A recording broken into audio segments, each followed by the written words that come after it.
আলু উৎপাদনের অন্যতম শীর্ষ জেলা মুন্সিগঞ্জে এবার লক্ষ্যমাত্রা ছাপিয়ে ৩৪,৭৫৮ হেক্টর জমিতে চাষাবাদ হয়েছে।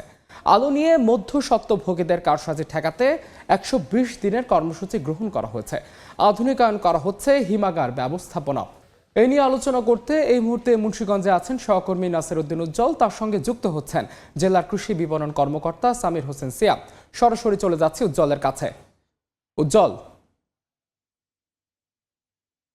দেশের সবচেয়ে বেশি হিমাগার মুন্সিগঞ্জে, সে কারণে কিন্তু সংরক্ষিত আলুর বাজারটা নিয়ন্ত্রিত হয় এই হিমাগার ভিত্তিক যে সিন্ডিকেট, সেই সিন্ডিকেটের মধ্য দিয়েই। তো এবছর যে এই আলুর দর যাতে সহনীয় হয়, কোনো মধ্যস্বত্বভোগী সেই দামের সুফল নিতে না পারেন, সে কারণে কিন্তু এখান থেকে প্রশাসন এবং কৃষি বিপণন অধিদপ্তর থেকে তারা ১২০ দিনের কর্মসূচি গ্রহণ করেছেন এবং হিমাগারের ব্যবস্থাপনা একটা আমূল পরিবর্তন আনবার চেষ্টা করছেন। তো আমাদের সঙ্গে যে জেলা কৃষি বিপণন কর্মকর্তা আছেন, আমরা জানতে চাইব যে এই ১২০ দিনের প্রোগ্রামের মূল উদ্দেশ্যটা কি আপনাদের? আমাদের যে আমরা দেখতে পাচ্ছি যে মুন্সিগঞ্জ জেলায় কিন্তু একক জেলা হিসেবে সবচেয়ে বেশি কোল্ড স্টোরেজ আছে। কিন্তু এখানে কোল্ড স্টোরেজের অনেক মালিকে আছেন যারা কৃষি বিপণন অধিদপ্তরে লাইসেন্স করেননি। এছাড়াও যারা আপনার কোল্ড স্টোরেজ কেন্দ্রিক যারা ব্যবসা করেন, এই ব্যবসায়ীরাও কিন্তু কৃষি বিপণন অধিদপ্তরের লাইসেন্স নেই। এই লাইসেন্স না থাকার কারণে কে কখন আলু রাখতেছে এ বিষয়ে আমাদের কাছে খুব বেশি আমরা তথ্য পাই না। আর এজন্য আমরা উদ্যোগ গ্রহণ করেছি যে ১২০ দিনে, যেটা আপনি বললেন, যে আমরা এই আলু এখন যেহেতু আমাদের মাঠে আছে, আলু ওঠার এই সময়ের মধ্যে আমরা সকল ব্যবসায়ীদেরকে এই কৃষি বিপণন অধিদপ্তরের লাইসেন্সের আওতায় নিয়ে আসব।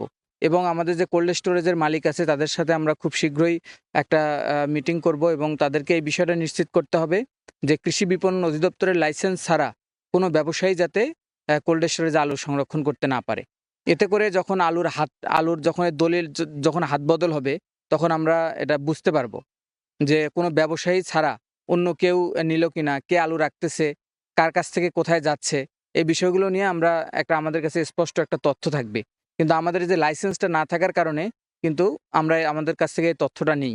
এজন্য আমরা বুঝতে পারি না যে আলুটা আসলে কার কাছ থেকে কোথায় যাচ্ছে।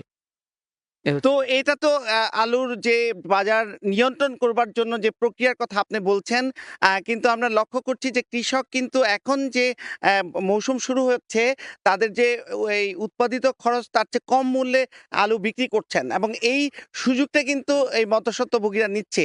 কিন্তু এই যে কৃষকের যে ন্যায্য মূল্য প্রাপ্তি, সেখানে তো কৃষি বিপণন যে আইন আছে, সে আইনে তো স্পষ্ট বলা আছে যদি ন্যায্য মূল্য থেকে বঞ্চিত হয় কৃষক, তখন কিন্তু আপনাদের আইন অনুযায়ী তাদের সহায়তা করার কথা। একটু যদি ক্লিয়ার করতেন। যে আসলে আপনার কৃষকের যে উৎপাদন খরচ আছে, সেই উৎপাদন খরচের সমপরিমাণ যদি বাজারে তারা বিক্রি করে মূল্য না পায়, সেক্ষেত্রে যে কৃষি বিপণন আইন আছে সেখানে কৃষি পণ্যের মূল্য সহায়তা প্রদান করার ব্যবস্থা আছে। কিন্তু আসলে আমাদের এই বিষয়ে আমরা সহযোগিতা করতে পারি না। তবে সরকারের সহযোগিতা পেলে আমরা এটা দিতে পারবো। কৃষকের উৎপাদন খরচ যেটা হয়, সে পরিমাণ মূল্য যদি তারা বাজারে না পায়, সেক্ষেত্রে আমাদের সহযোগিতা করার সুযোগ পেলে আমরা এটা করতে পারবো এবং কৃষক লাভবান হবে। এবং আমি আশা করি সরকারের এই বিষয়ে দৃষ্টি দেওয়া প্রয়োজন। তো আমরা যে এটি দেখছি যে অহিমায়িত আলু রাখবার ঘর আপনাদের এই অধিদপ্তর থেকে দেওয়া হচ্ছে, যেটির মাধ্যমে অন্তত ৬ মাস কৃষক বিনা খরচে সেখানে আলু সংরক্ষণ করতে পারেন। তখন কিন্তু এই হিমাগারের যে খরচ আনা নেওয়া এবং একটা জিম্মি পরিস্থিতি থাকে না। কিন্তু এই ঘর তো মাত্র ২১টি মুন্সিগঞ্জে পেয়েছে। এটি কেন বৃদ্ধি করা হচ্ছে না? আসলে আপনার মুন্সিগঞ্জে ২১টি কিন্তু আপনার হচ্ছে দিনাজপুর, রাজশাহী, বগুড়া, তারপরে আপনার হচ্ছে রংপুর, বিভিন্ন জায়গায় আছে।